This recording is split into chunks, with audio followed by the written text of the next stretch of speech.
What's going on, you guys? Welcome back to EP09. Alright, so let's start this one off with an update from Quint Beastwood.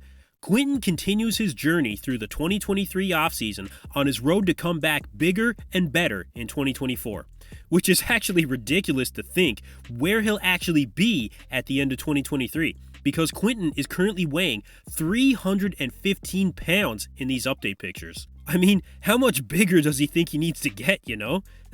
But seriously, the improvements I think are coming in the hamstrings and in the back department. If he keeps improving in these areas and adds a bit more quad sweep in the front shots, he's going to really cause some upset in the 2024 season to a lot of competitors. The upper body, from what we can see in the front, is already top 5 Olympia caliber in my opinion. And arguably in the front relaxed, he's already got the potential to be Mr. Olympia when you just see him standing there. He's so wide across the shoulders and chest. The shoulders are probably the most impressive part for me. And he still has a ton of time to keep making improvements. When Quint Beastwood announced that he was taking the 2023 season completely off to make improvements, he told everyone else to have fun competing in 2023. And it looks like Quinten is going to have his own fun come the 2024 season. Okay, so next up, we have an update from Hadi Choopan, and our current reigning Mr. Olympia is showing zero signs of slowing down in his training. A lot of people tend to forget about Hadi, I find, because he's not as active on social media as other competitors, he lives overseas, which is also a factor, and we won't see him until the 2023 Olympia. But make no mistake, Hadi is not only putting in the work, but I really think he's more motivated than ever to come in and win this year. The old adage in bodybuilding is that winning one Olympia is one thing, but the Olympia winners that can come in and successfully defend their title, well, those are the Mr. Olympia winners that are regarded as undeniable champions. So Hadi is leaving no stone unturned here. This is old school, uncompromising, hard and heavy training that produces results like nothing else when it comes to hard, grainy, dense muscle. And Hadi does look like he's fighting to make more improvements, so I do expect Hadi to be improved at the 2023 Olympia. It's a bit hard to tell at this point in the off-season, and just from these updates, if these improvements are really measurable yet, but I'd say overall, Hadi hasn't missed a beat. In fact, if anyone can point to a competitor that's training harder than Hadi Choopan, I'll be impressed. Actually, there is one guy I see training pretty hard and heavy lately as well.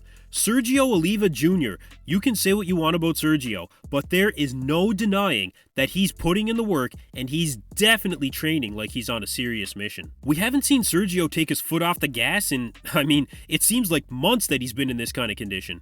And it is a very impressive level of conditioning. But the question still remains, when will we see Sergio back on a bodybuilding stage?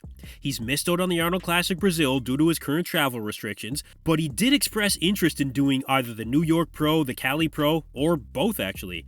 And I did hear some rumors that Sergio was competing in Cali, and it looked like his coach Chris Aceto was dropping a hint in Sergio's comments on his Instagram where, he said here, trying to figure out if this shot in Dubai today, which is 3 days ago San Diego time, implying that he was going to be in San Diego coming up. But only hours before Chris made that comment, Sergio responded to a fan on the same post saying that his travel restrictions were still in place. So I think the rumors so far are not true at this point. We still have no idea when we'll see Sergio back on a bodybuilding stage.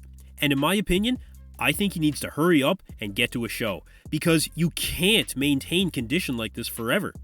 And he is shredded, you guys, really shredded. If he can't take advantage of this 100% conditioning, Sergio might see another bodybuilding season slip away on him yet again.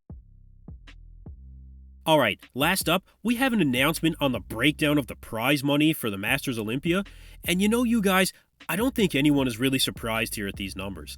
But before we get into it, I just want to say, this is a far cry from the amount of money that there should be for the Masters Olympia, in my opinion. I don't want to use the word embarrassing necessarily, but it might be a Masters Olympia, but it still says Olympia in big, bold letters at the top of this post here. It's not surprising why they couldn't attract any real big names to compete here. Why would guys like Phil Heath, Jay Cutler, or Dexter Jackson, or anyone else get out of bed for 20 grand? That won't even cover their food and supplements for the show. Do you guys know how much Dexter Jackson won at the last Masters Olympia in 2012? $75,000. So over triple what they're offering in 2023. And I can't confirm, but I saw some comments saying that in the 90s, the winner took home like 6 figures. I mean, look, you win 10K for winning the New York Pro. You know, these numbers are, like I said, they're way far off from what an Olympia competition should be paying out. They really are. And that's just for the Open. Every other division, the other 9 divisions, gets 10K for the winner, 5K for second place. You know, I understand the Olympia wants to revive this show and provide some exposure for their brand and for the athletes, of course. And I'm sure this was initially brought back with the best of intentions, but this is not how you revive this show. Not with numbers like this. These days, money talks and, well, you guys know the rest. So if this show does survive the 2023 season, I hope the prize money is significantly increased by 2024, because the athletes frankly deserve more, especially the masters that are putting their health on the line more so than younger competitors. So listen, let me know in the comments down below what you guys think. What do you think of the prize money here, and is this enough for the Masters Olympia to continue in 2024? Anyway, that's it for me in this video, you guys. Thank you for tuning in to EP09. Be sure to like and subscribe.